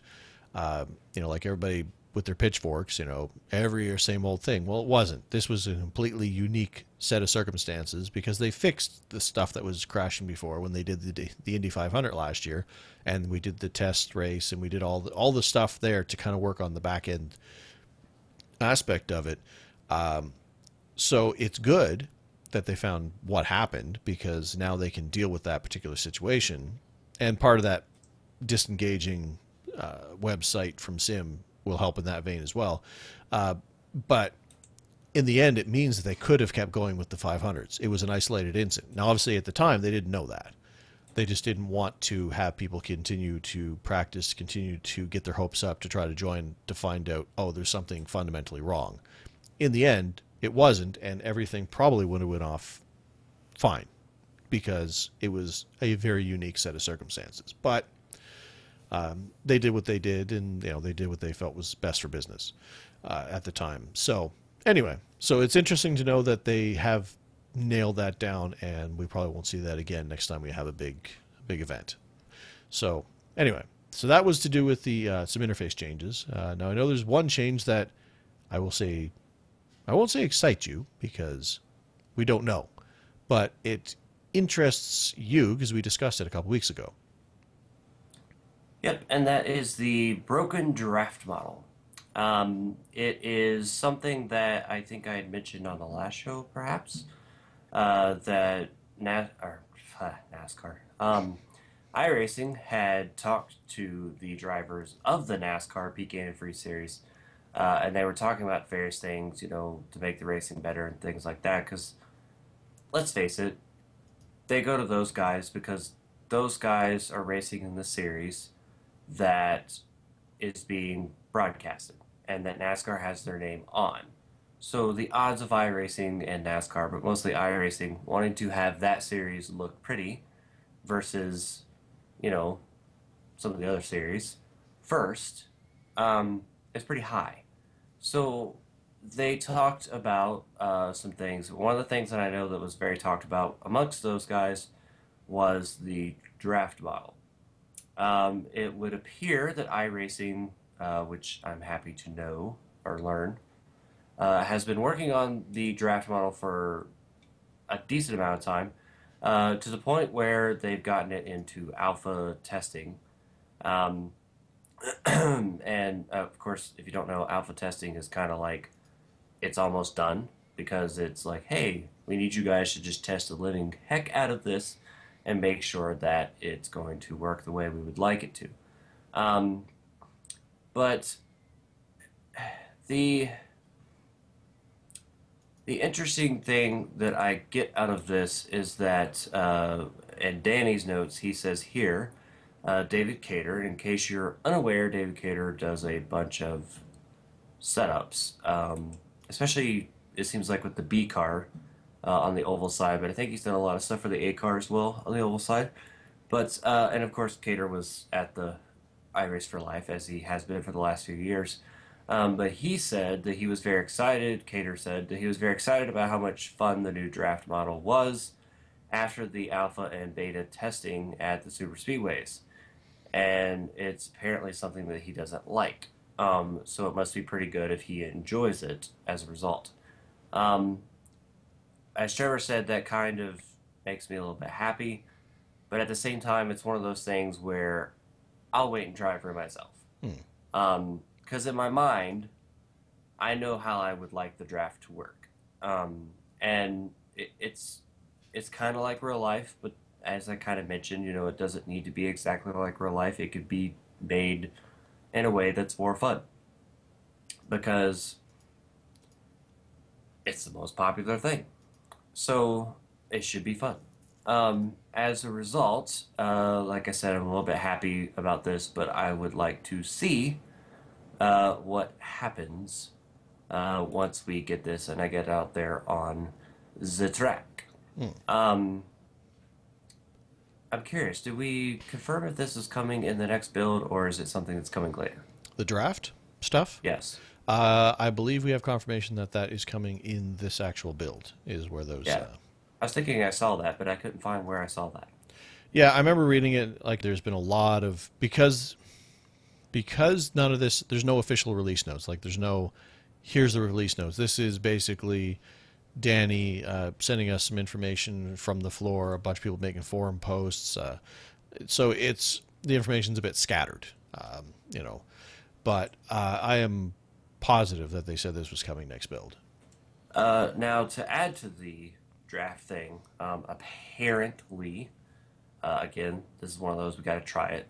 The A card will be able to draft from about 1.5 seconds back. Um, and side drafting, which at some times in the past has worked a little, but obviously for the most part, pretty much doesn't work. Um, Side drafting apparently has been overhauled and is going to be a lot better. I don't know what that means, obviously, until I actually try it. But I'm curious to see if it works kind of like the way the real draft is right now in the at least in the cup car. Um, It'll be interesting because the side draft is the way that it kind of works right now is the guy that does the side drafting slows the car down beside him, but he also kind of slows himself down too. Not as much as the car that he's doing the side drafting to, but um, I don't know. Side drafting right now is kind of weird in real life, but so yeah, I'm kind of interested to see how this draft model works. The one thing that I hope is not in there, and I don't think that would even happen anyways because it's iRacing. Um, but I don't want to see the single file freight train racing that we've had in the real cup stuff, cup car, over the last few years because. But I'm on the fence with this because as a fan of watching Super Speedway racing, I don't want to see that. I think that's stupid because I'm there to watch them run 2, 3, 4 wide throughout the whole race. Right. From a driver standpoint, I understand why they would do the single file thing because the races are long, even on the plate tracks, and that can be very stressful, especially in real life where your life is more in danger than it is on a sim racing game. So, excuse me.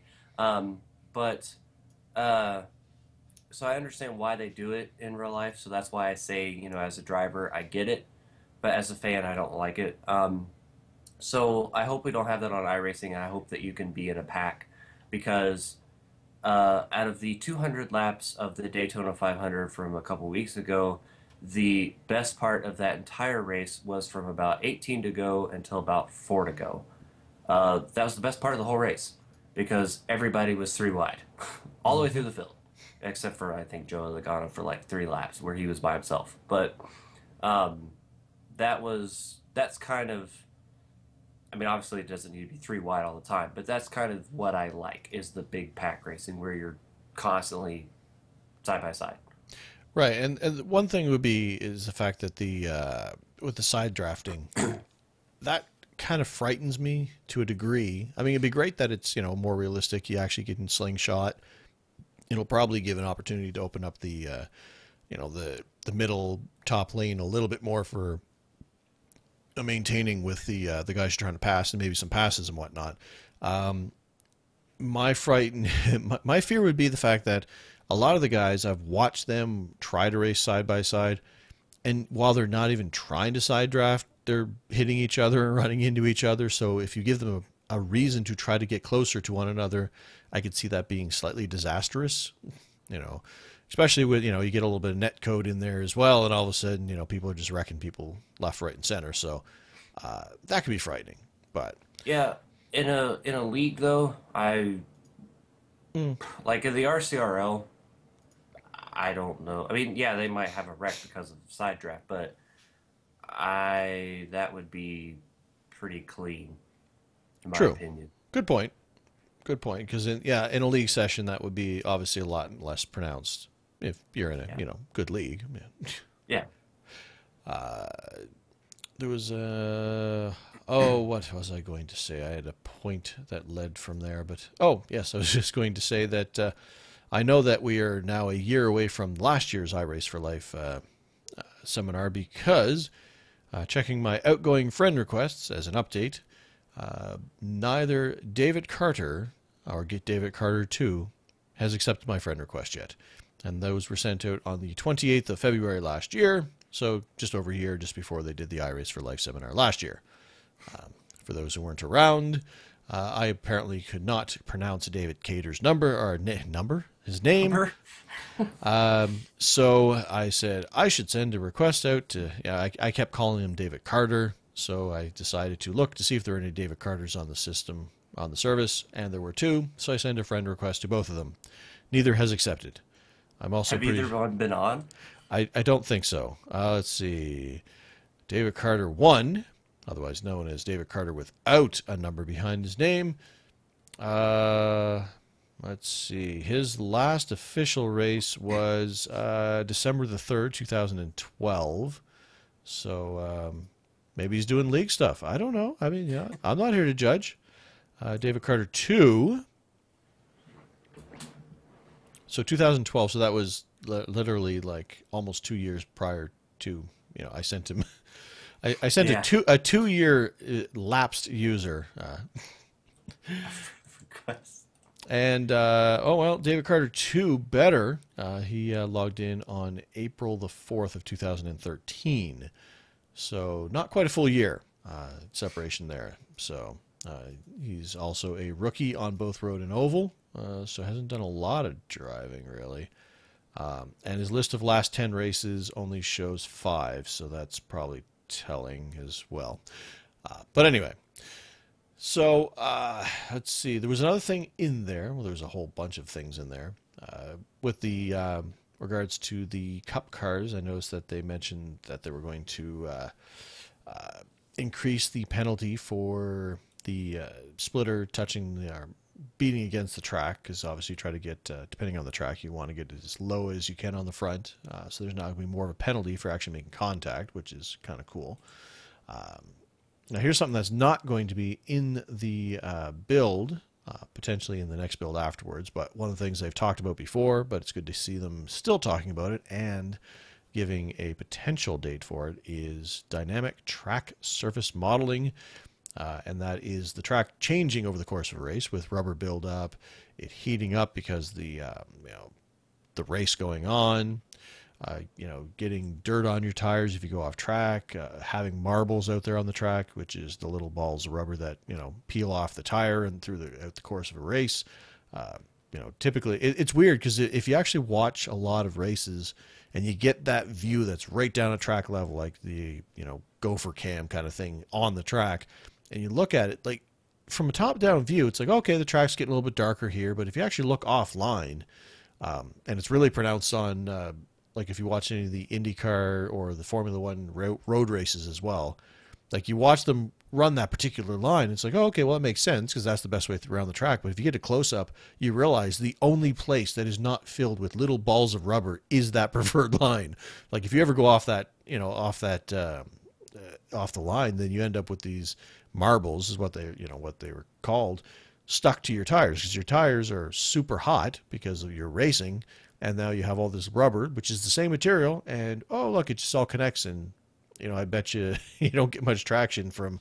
Well, I guess if all of a sudden it snowed, like they'd act like little spikes, but anyway, that is potentially coming in the June build, that dynamic track surface modeling, which I'm super excited. I cannot wait for that to come out. But they did Yeah. talk about that, saying that potentially in the June build. So not this build, but hopefully next build. So that's pretty cool as well. Yeah, one other thing back into how the car will handle kind of a suspension thing. It does appear that they're going to be changing how springs work in car setups. Imagining this will be a big deal, like in the A car on the oval side, for example. Um, Apparently, this will help make the car setup world a little bit more authentic, realistic for people that are really big into that. But David Cater did say that with those changes coming to some of those cars, that he says get ready for the four post saying the car is broke, because it's probably going to be a lot different. The way that the car feels and handles, and maybe the way that you change some of these setups moving forward. So um, when this happens, try to give us some time. Don't just immediately complain, Hmm. because it'll probably be a lot different. I'll probably tell that to myself too. Okay, don't complain. Don't complain. Just get used to it. Yeah, and if you ever think that it's, what they should, if there was a way to have kind of a museum of, of cars, where, here's a snapshot, frozen in time of, all the car dynamics, all of the handling, all of everything else.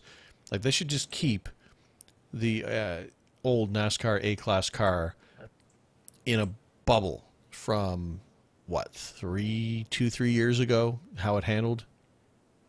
And then anytime somebody tries some of these changes that they're making, just make them go drive that car, and then they'll come back and say, "Oh yeah, this isn't broken at all. Okay, never mind. I Yeah, forgot. I forgot where we came from.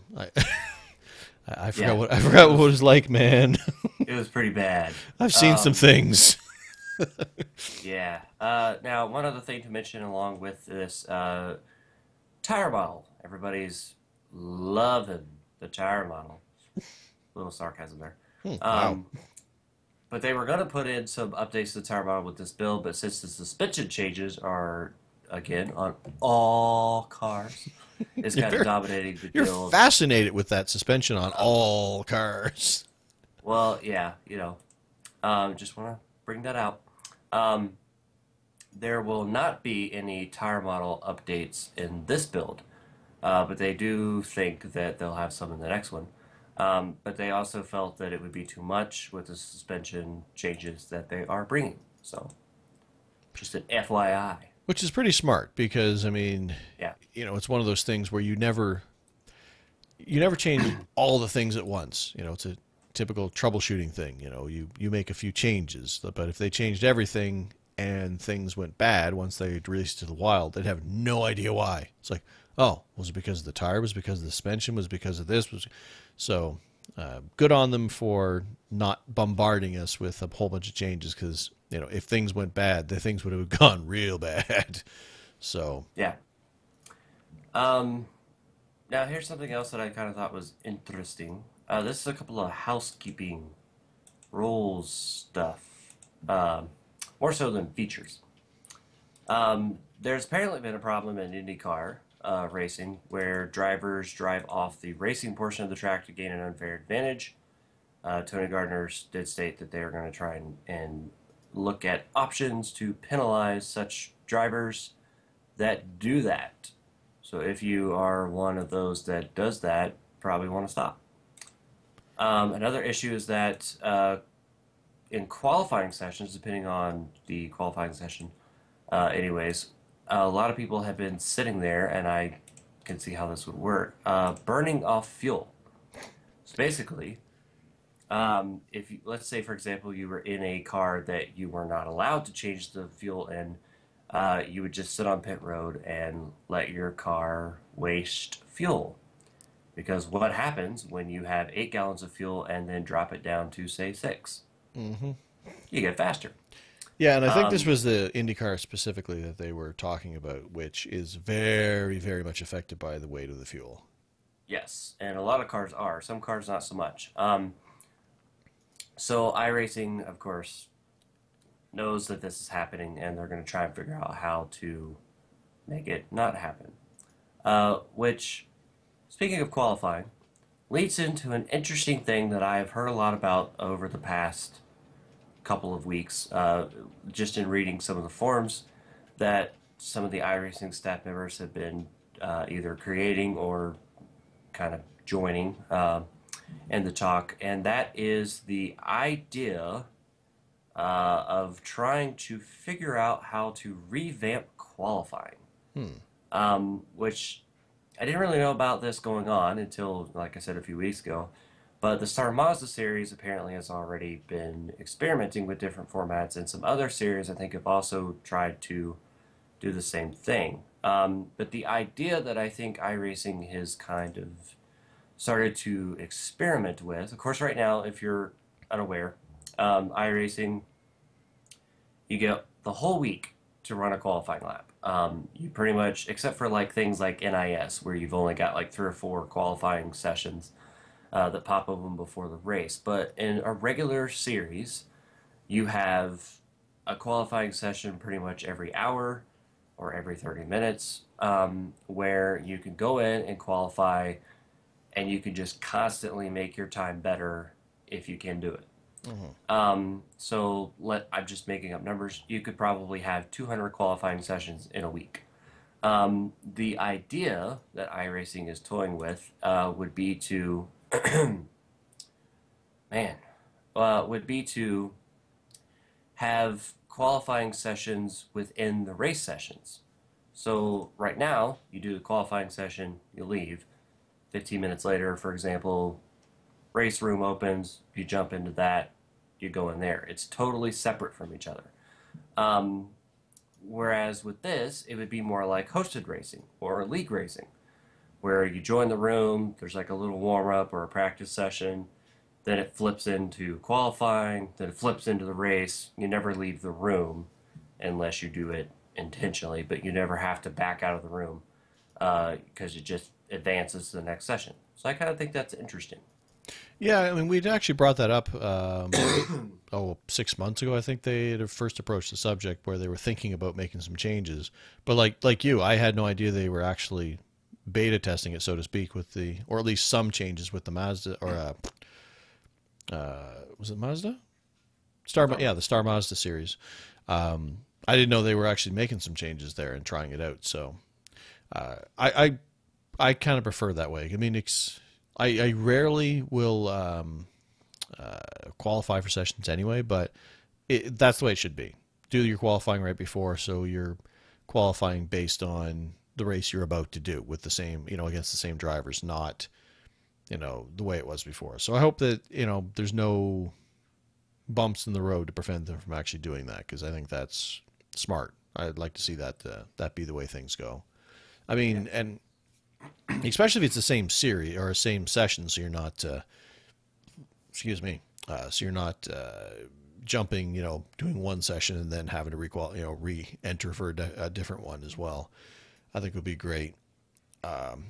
There's another thing that I found interesting, and I can't find the quote.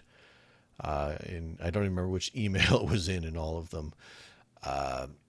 And that was the fact that I should probably not bring it up because I can't talk to it directly, but the fact that they were going to apparently change the way that you register for races, in the fact that they were going to give, I don't know if it was an option or if it was a definite thing, but they were going to change. I'd have to imagine it'd be an option where you can actually sign up for a race, and then while you're waiting for that race to actually join in or to start up, it'll actually jump you into a practice session, an open practice session for that race. And then when it's time to register for the actual race, it'll bump you out automatically. So you don't have to, you can actually go practice without any fear of, okay, because as it is now, you can only be registered for one session at a time. So if you wanted to register for a race, but you want to do some practice up to the time, you'd have to register for a practice session, go in, do a bunch of racing, keep an eye on the clock, because you're not gonna have a notification saying that excuse me, you're not gonna have a notification saying that your session's about to start, like you would if you're doing just testing, because you're not registered for the other one. Chad has found it. It says, let's see, it says comprehensive rework of the user interface. Some changes with this build, which we mentioned a little bit before, especially in the race joining procedure. Join a race and you are moved into an open practice room for that race and then moved into the race automatically, similar to the way hosted rooms with practice qualifying and then onto the race. So that I think is awesome because I always wanted to go in and do some practicing before a race, but what I've always done in the past is I'll register for the race session, then just go join a testing session because that way I get a countdown and then in big letters you cannot miss them, saying get out now, go Yeah. jump into your race now, like to a point where you couldn't even practice if you wanted to because it's just these big distracting words while you're trying to make your marks kind of thing. So that is another good improvement. One of those little things that you never thought that you needed, but as soon as they mention it, it's like, well, yeah, why aren't you doing that? That's the smartest thing Yeah. ever. Now, one thing that I also like here, and I'll explain why. The Aston Martin cars, which we already know are coming out, and they are saying that it looks like the June build is when that car will come. But the second part is what I like about this note from Danny Resser. It says to run in the series with the Corvette. Now, as you guys know, in the last few weeks, at some point, we've talked about how the Corvette is in its own world right now. It's not a multi-class series; it's its own little series, and it has horrible participation, which is sad because it's actually kind of a cool car. And I have expressed interest in racing it, but because the races like never go official, it's obviously very difficult to race it. So the fact that the Aston Martin car is going to be joined in with it makes me happy because not only will there be another car that might, be a little bit more popular to the point where the races will go official, but it'll also be shiny new for a few months to where that series will probably have a ton of participation, which makes me happy because about that time it'll be time for a new season, obviously, and maybe by then I won't want to do the rough car anymore. May not even want to do the V8 anymore, and maybe I'll pick that up and run that series. So that kind of has me excited on the inside, just because I would love to do the Corvette, but obviously participation keeps me from that at the moment. Right. So I thought that was pretty cool. Yes. Also, a couple other of side notes. Again, jumping around a little bit here, just because there's a bunch of stuff in a bunch of different places. The fact that they have confirmed that they're not going to include the in-car track bar adjustments that NASCAR has now implemented on, I believe, only the Cup Series car, giving them an additional in-car adjustment that they can make, like basically being able to adjust the track bar from within the car as opposed to, having to go down pit road and then putting a wrench in and turning it just like they do with the wedge. So that's not coming into the series, and I don't think that's a big deal. I mean, heck, if you ask any of the people who were actually had it implemented in the first race, because it wasn't at Daytona, it was brought out in at Atlanta for the first time. Half of them didn't work. Half of them, like a bunch of them said they couldn't, they didn't even know where they'd adjusted it, so they weren't sure how it was adjusting the car. I'm pretty sure it set Danica's car on fire because she had an electrical fire there. So, I mean, new piece of electrical equipment in there. That's probably a good a good suspicion that that's what failed. So it didn't make a very strong debut. And I mean, yes, it'd be cool to make some, a little bit more adjustments, but I don't know. I mean, that's kind of, to me, I'm not sure where they did that because that's kind of not what NASCAR is to me. Like NASCAR is, you already have Indy cars and Formula One cars where basically all the adjustments are done, except for the wing adjustments are done within the car. So that's kind of that high end. And that's the thing about stock car racing is it's, obviously the tech is high up and whatnot. It just always seemed like that lower tech style of racing as opposed to IndyCar and Formula One. So the fact that they have to jump in and the guy's throwing wrenches in the back window and giving it that turn, I don't know. That's stock car racing to me, So Yeah. And Also, the drivers that actually did have it working and did know what it was doing, I know that they said that they didn't really feel a difference, and it didn't seem to help their center of the turn. It helped their exit and their entry, but not really the center. So I it seems kind of pointless right now to me.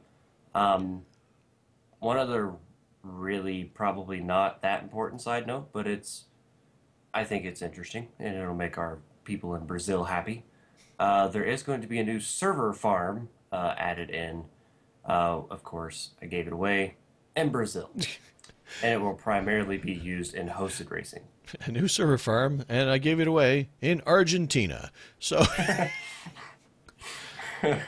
Yeah, but I don't know. I like it when they add new server farms. Makes me it makes it makes other people feel included because now their internet connection won't be like skyrocketed. right, and they do mention that they're going to be primarily, or well, at least the notes from Danny mentioned that it's going to be primarily used for hosted racing initially, which makes sense Yeah, because and that's where they'll get the most benefit out of it because if you're hosting, a bunch of your friends, teammates, whatever, in a hosted session, a lot of the time they are geographically located close to you if they're your friends and whatnot. So, um, you know, that way it'll give them a better experience for league racing or just hosted fun races kind of thing for them. So, yeah. oh, one more, well, not one more, but piece of housekeeping note that we took when we talked about the new trucks, the Silverado and the Tundra. They have not.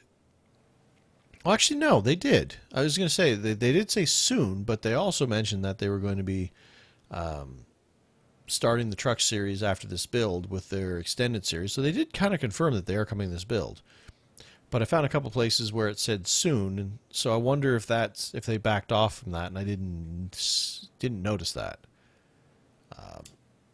Yeah, I haven't seen any confirmation. The fact that they have a video with it racing means obviously that it's gone through alpha and probably beta testing. So it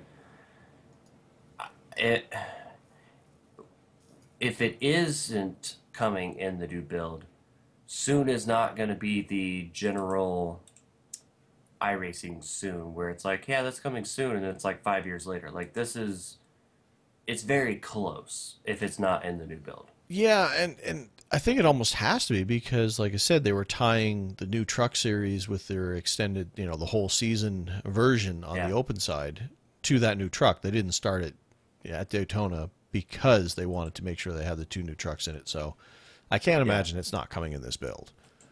yeah. And if it doesn't, it's not going to be very many weeks that it until it will.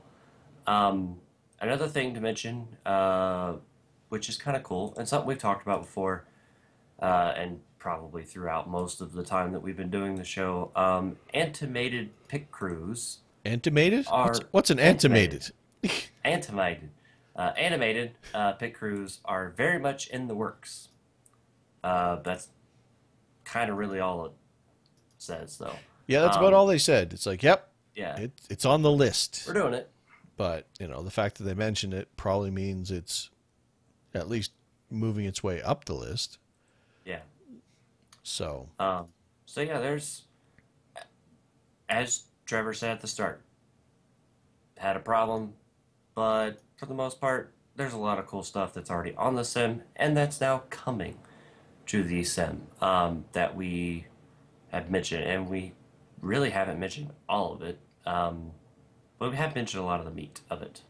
yeah, I mean, and we'll have obviously the release notes, we'll have those in a few days as well. So we'll be able to see exactly what's in the build. But it's good to see them, teasing a bunch of stuff. And it was cool. I mean, like I said, the iRace for Life seminar is not officially sponsored, sanctioned, or whatever by iRacing, but you know, it's supported in a way. Like, they don't run it there. It's not an official iRacing thing, but but Tony showed up.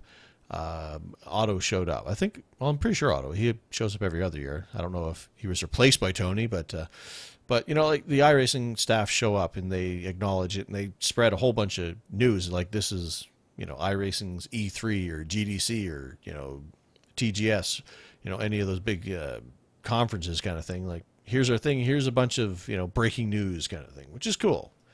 Yeah. Wish I was there. And I could have Yeah. broke the news because I'm like a news guy to be at. So sad. Maybe next year, then they'll have really cool stuff to talk about then.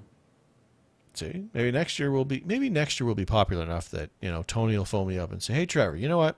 Are you busy this week? Because we've got some stuff going on. We think it'd be great to have you come down and participate. We'll sit down. We'll do a fireside chat. And do an interview there. All that stuff. Fireside? Is there going to be marshmallows? It's yes, there will. Good. I think that about covers it. Plus, the show has been going for quite some time, so I don't want to beat this to death. There's a whole bunch of news, but next week will be very exciting to see what makes it into the build and what we have to look forward for the next 13 weeks. Two things I will mention is the fact that they have they also touched on DX11. He suspects that it will be coming this year. He said, don't bet his life on it. Don't count on it for sure, but he's pretty sure that it will be in this year, which will improve, obviously, all of our graphics and all that good stuff. Some new sounds are coming in the March build, but they're also working on a new sound engine in total. So a couple little things there. And speaking of next week, just to let everybody know that it's week 13, and as such, I've transitioned. I just moved on, man. But they're going to have a whole bunch of 24 hours of fun series like they always do. Oh, well, here we go. Right here. Once the new build is released, direct quote from the front page, the 24 hours of fun one will see the new Chevy Silverado and Toyota Tundra, the Toyota Tundra on the Gateway Motorsports Park Oval. So I think that pretty much confirms it right there. Yeah. So, but they have 6 of the 24 Hours of Fun series going on. They have their, of course, their couple official series. If you're still working on getting that last little bit of license, good luck doing that. They will have the Carb Cup at Talladega, so we'll have a chance to try out that new draft model. And I will be out there trying it. So if you see me online, come try it with me. And the one thing that really grabbed my interest, which I think will be super cool, is 24 Hours of Fun number 5, which it says is a virtual race of 2 worlds, hearkening to the races pitting Indianapolis-type cars against Formula One cars at Monza in 1957 to 58, with a fixed setup contest featuring the Dallara DW12 and the Lotus 79 going head-to-head counterclockwise. See, there you go, backwards. But they're all going backwards. Except for, technically that's forward. Counterclockwise is, you're making left-hand turns. But anyway, on the high banked oval. So I think that's the one that I'm going to do some Talladega stuff because I want to try out the new draft model, obviously. But the that high banked oval with the IndyCar racing against the 7, that just sounds like fun. The other side too is the fact that they actually, I believe. Well, actually, I know that they mentioned that they're going to have both clockwise and counterclockwise versions of that oval. So that would be weird. I mean, running a complete oval race, but only making right-hand turns. Yeah. Brain. Mind blow. It would be fun, though. Yeah, I mean, so those are, I think, what I'm going to probably mess around with next week when I'm back in town are the Talladega. I'm glad the Carb Cup is at one of the 2 super speedways so that they can actually give a chance to play around with the new draft model in a basically consequence-free environment, so to speak. Yeah, I'll mess around with Carb Cup and I'll mess around with Monza. But then I'm also gonna take that Tundra out there for a little bit of a drive. Get my Tundra kick on. Also, side note, ever since we've been actually doing the show this evening, I knew you were talking about some problems and whatnot, but they still have that they are experiencing intermittent network issues on the U.S. server farm. So breaking news, iRacing's apparently not running so smoothly. Don't they have a big storm coming out east? You're out east. I don't know of any storm. I thought there was a. I thought they already passed. No, maybe it did. Anyway, any Yeah, the other? iRacing site wasn't working very well earlier. Yes. It did start working well after that. But anyways, enough bad talk. How about after all of this lovely new content that we have announced, if you're not a member of iRacing and you're listening to this episode, well, guess what? You got a sweet deal coming your way. If you join right now,